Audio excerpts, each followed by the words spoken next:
Alors, Audencia, c'est comme un bain bouillonnant, c'est-à-dire qu'on a la chance d'être irrigué d'un maximum de courants. Alors ça peut venir évidemment des entreprises qui passent très régulièrement, c'est les étudiants aussi évidemment qui nous amènent les tendances, qui nous amènent aussi des aspirations un peu nouvelles. Et puis c'est évidemment aussi les anciens. On a par exemple depuis quelques années beaucoup de startups, donc d'anciens étudiants qui travaillent actuellement dans les startups, qui sont venus avec des usages d'outils digitaux qui changent considérablement la manière par exemple de vendre. Je pense qu'Audencia est une école qui est profondément permissive, de manière extrêmement positive, c'est-à-dire qu'elle est prête à accueillir des profils comme moi. Historiquement, à l'époque, je venais du milieu professionnel, j'ai passé un doctorat sur le tard. Et je suis venu avec l'envie de casser un peu les choses, donc j'ai installé un Fab Lab. On développe de plus en plus les outils de mesure des impacts écologiques, donc de tout ce qu'on peut implémenter en entreprise. Maintenant, l'idée derrière, c'est qu'ils soient capables d'adapter ces outils au contexte organisationnel dans lequel ils vont se trouver et évaluer si c'est pertinent ou pas.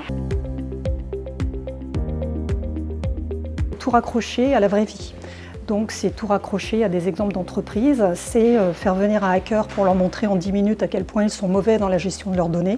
La touche en plus, c'est au-delà du chiffre de mettre dans une posture professionnelle. On l'a fait avec mon collègue Christian Moinard à l'intérieur d'une bande dessinée. La bande dessinée présente, met en situation finalement une entreprise qui est en phase d'amorçage, où on a des fondateurs qui sont rentrés en conflit d'intérêts avec des banquiers. Ça nous a permis d'intégrer plusieurs problématiques qui soient à la fois en marketing, en investissement, en innovation, par rapport à des enjeux également financiers. La première, c'est qu'on est très les mains dans le cambouis. Ce que je veux dire par là, c'est qu'on a construit 2 Fab Labs à l'école, ce qui n'est pas rien. La deuxième, c'est qu'on aime beaucoup sortir des locaux. Donc on va faire des learning expéditions. Là, je pars à Lisbonne avec mes étudiants pendant une semaine pour redessiner la ville de demain. Et la troisième, c'est qu'on a une propension à travailler le long terme et donc penser aux enjeux de demain. La dernière, qui est celle d'avoir pour la première fois coédité un ouvrage collectif qui porte sur les nouveaux enjeux en ingénierie financière qui sont orientés justement vers ces nouveaux modèles plus soutenables. Là, j'ai un très gros travail en ce moment depuis quelques années sur une capacité à cartographier tous les imaginaires.